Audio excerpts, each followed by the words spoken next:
Hey singers, it's Laura. Welcome back to the weekly warm-up. Let's talk about bright singing.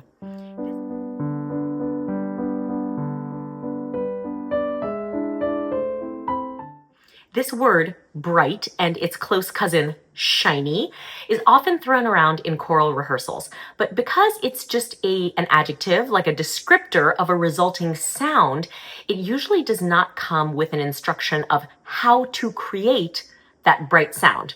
And it's also a little vague. So today I want to go through 3 things that I think your conductor might be asking for when they're asking for a brighter sound, how to create them, and most importantly, what not to do. Trying to create a bright sound is a place where a lot of singers, and actually a lot of directors too, tend to go wrong. There's a major fallacy. So I want you to make sure to watch all the way to the end of the video, or if you don't have much time, just skip right there. That's the most important part. So the first explanation or interpretation of the idea of bright sound is my favorite, and that is the idea of a sound that has a lot of hard palate resonance.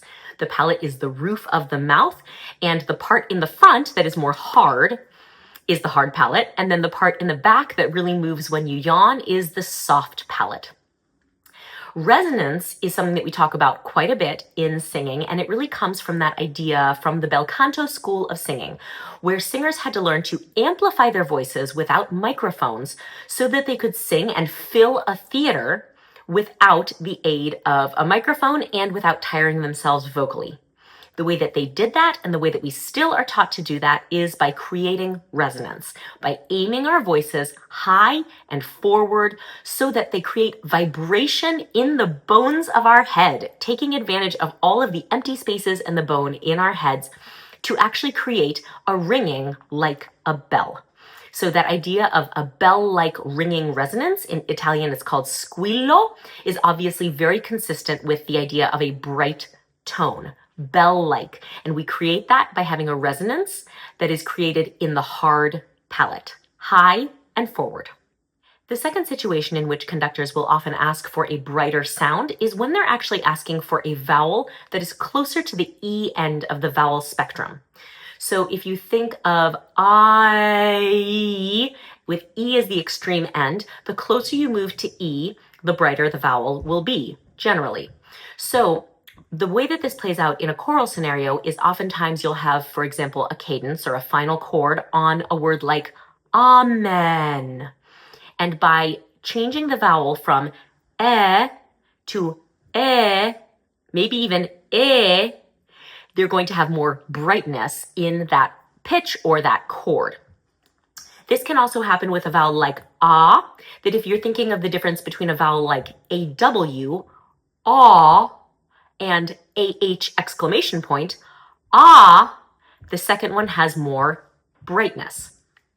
Now it's worth mentioning that the reason that ah or E are brighter is because they have a lot of hard palate resonance. So you could think of this as a corollary of the first idea, but the fact is that frequently when a conductor is asking for brighter, they're actually just asking for a change of vowel rather than kind of reevaluating the resonance.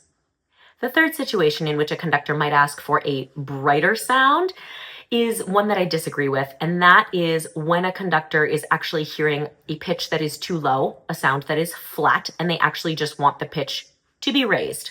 I've done a full series of videos on tuning, why out of tune singing happens, how to fix it, and it really is my preference that conductors just give an instruction to correct whatever the tuning deficit is that is creating the flat singing, rather than asking for more and more brightness, which I think is just kind of adding more confusion to the situation.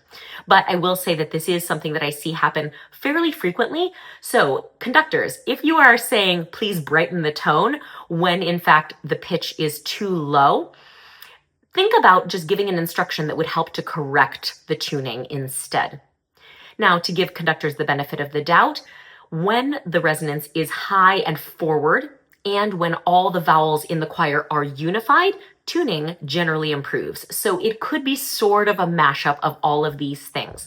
But bright as just kind of a translation of sharp, is not something that I agree with. And if you're watching this and you have a choir, I would recommend that you look for alternative ways to talk about pitch. So now that we know what your conductor might actually be asking for, let's talk about how to do it. Now, all of these ideas, resonance, vowels, tuning, they're huge topics, and I've done much longer videos and much more in-depth videos on each of these ideas. But just to give you kind of a quick and dirty rule of thumb that you can apply when each of these scenarios comes up, let's get into it. In terms of resonance, I think the quickest way to achieve a high and forward resonance and more brightness in the tone is to replace yawn space with apple bite. I'll put the video up here for the more in-depth video about this. But basically, if you think about the way that you move your palate when you yawn, it's very pulled back. And the resulting sound is quite dull or dark. Oh, oh.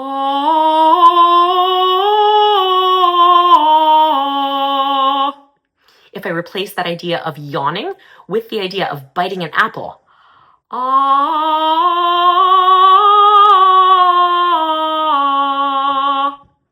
Now, anatomically, here's what's going on.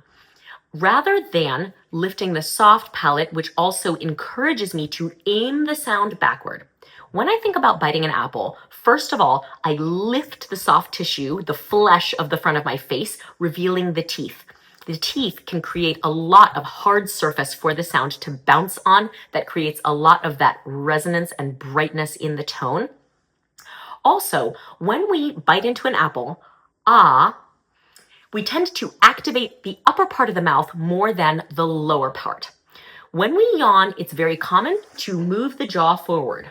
Oh, and that acts like a little satellite dish, aiming the sound backward.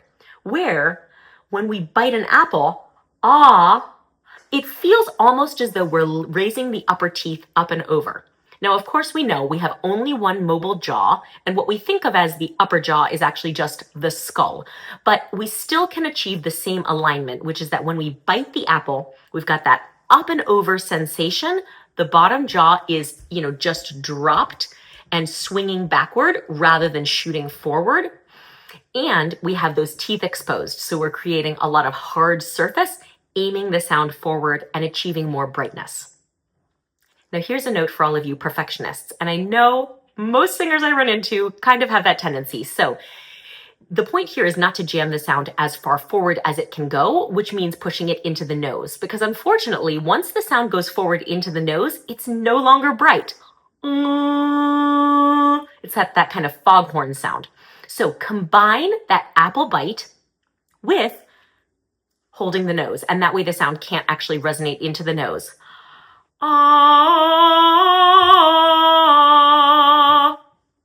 There's that bright, hard palate resonance. In terms of vowels, if you're unfamiliar with the terms open, closed, or you don't know exactly the mechanics of all the vowels, I highly recommend that you check out the vowel cheat sheet. It's a free PDF that I made. It's got pictures of my mouth. It's got instructions, what to do, what to not do, words in multiple languages that have those vowels. So it's a really comprehensive document that you can tuck into your choir folder and see how the vowels are made. For the purposes of today's video, though, what I can say is that in order to create the maximum resonance on any vowel, whether it's pushing toward that E end of the spectrum as a brighter, more closed vowel, you always want to make sure that the tongue is not hard, and we can achieve that very easily for most singers by just making sure that the tip of the tongue is touching the back of the bottom teeth. That will allow the resonance to then be up in the top of the mouth. It's going to give us some of that natural hard palate resonance, and it's also easy for us to move the vowel to a more closed position without pinching. Finally, in terms of tuning, this is such a big issue, and there are many, many reasons why singers sing flat or sharp, out of tune.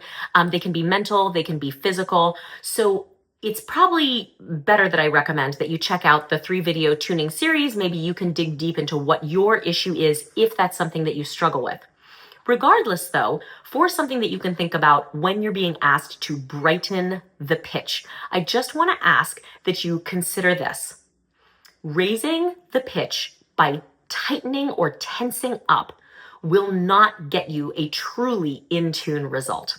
And we can only find our way to the actual correct fundamental pitch and in tune fundamental by releasing tension rather than creating it.